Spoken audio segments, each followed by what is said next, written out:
Hello යාළුවනේ. සුබ දවසක් ඔයගොල්ලෝ හැමෝටම. මම ගයන් මේ ඉන්නේ නිෂාන් මල්ලි. මම ගයන් කිව්වට හැමෝම දන්නේ සමිත කියලා ලංකාවේ මගේ යාළුවෝ. අපි දැනට විදේශගත වෙලා ඉන්නේ. ඉතින් මේ දවස්වල ලංකාවේ ජනප්‍රියම සින්දුවක් කියන්නේ අවසාන ප්‍රේමය මාගේ අපේ දිවංග සහෝදරයාගේ සින්දුව. ඉතින් ඒකට ඔෂානී නංගේ රිප්ලයි එකක් සින්දුවක් ගහලා තිබුණා. අපි බැලුවා ඉතින් ඔෂානී නංගේගේ සින්දුවටත් රිප්ලයි එකක් මේව කරන්න. මේක ඉතින් මේ නිෂාන් මල්ලි තමයි ලියලා තියෙන්නේ. එයා වැඩ කරන ගමන් වැඩ කරන අතරතුරේ තමයි එයාට ආපු හිතට ආපු සිතුවිලි වල පද පෙළියක් වගේ මේව කරලා මේ ලියලා තියෙන සින්දුව. අපි ඉතින් මේ සින්දුව කියන්නේ ඇත්තටම මගේ මේ නිෂාන් මල්ලි ලියලා තියෙන සින්දුව මගේ ප්‍රශ්නය ආදර ප්‍රශ්නයක් ඒ සම්බන්ධ ඒ සමානාත්ම ඒ සමානයෙන් යන විදියට තමයි එයා ලියලා තියෙන්නේ. හුඟක් දවස් හුඟක් කාලෙක ඉඳන් මම දන්න මගේ යාළුවෙක් මෙයාට පොඩි ආදර සම්බන්ධතාවයක් තිබ්බා. ඒ අවටින් පොඩි ප්‍රශ්න ඇවිල්ලා ඒක ටිකෙන් ටික කාලෙන් කාලේ වෙනස් වෙලා දැන් ඒ ඔක්කොම ඉවරයි. ඒ ආශ්‍රයෙන් මම මේක ලිව්වේ මන් දන්නේ යාළුවට හිට වේවිද මොකක් වේවිද බනින්න අදහස් කියන්න චෝදනා යෝජනා ඔක්කොම Facebook එකට දාන්න ප්‍රශ්නයක් නැහැ.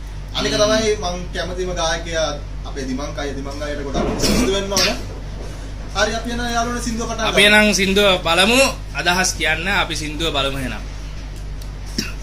1 2 අවසාන ප්‍රේමයේ මාගේ අඳුළු පමණයි ඉතිරි වූයේ වැරදි නෑ මගේ අතේ තිබුණේ බොරු වැරදි මවලා මාව අසරණ කළා මම සමාදෙන්නේ නෑ ආයේ මම එන්නේ නෑ පෙර දිනක රැවටිච්ච මං ආයේ මින් පසුව රැවටෙන්නේ නෑ මතක සැමරුම් අවදි කරලා දිව රෑ දෙකේ කඳුළු සැලුවා වැටුනේ අදයි බොරුව ඔබගේ එක් වෙන්න බෑ අපට ආයේ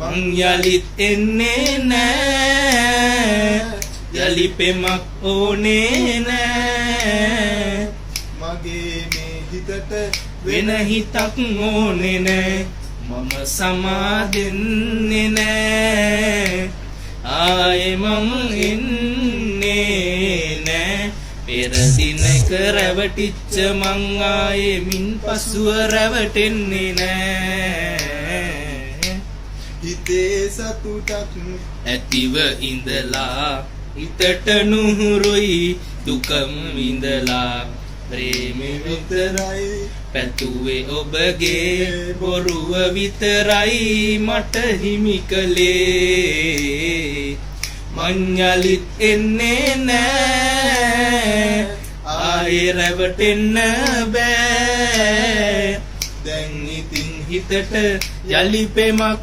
ඕනේ නෑ මම සමාදෙන්නේ නෑ ආයේ මම එන්නේ නෑ පෙර දිනක රැවටිච්ච මං ආයේ මින් පසුව රැවටෙන්නේ නෑ අවසාන ප්‍රේමයේ මාගේ කඳුළු පමණයි ඉතිරි වූයේ වැරදි නෑ මගේ අතේ තිබුණේ බොරු වැරදි මවලා මාව අසරණ කළා මම සමාදෙන්නේ නෑ ආයේ මම එන්නේ නෑ පෙර දිනක රැවටිච්ච මං ආයේ මින් පසුව රැවටෙන්නේ නෑ ඔන්න ඔක තමයි අපේ සින්දුව.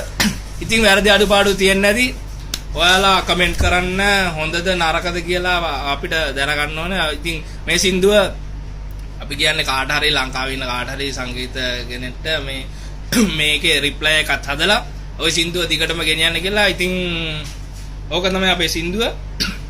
ඔයාලා අහන්න හොඳද නරකද කියලා කමෙන්ට් කරන්න. එහෙනම් මගේ යාළුවෝ ඔක්කොටම උත්සරණයි ජේසු පිහිටයි ජය වේවා.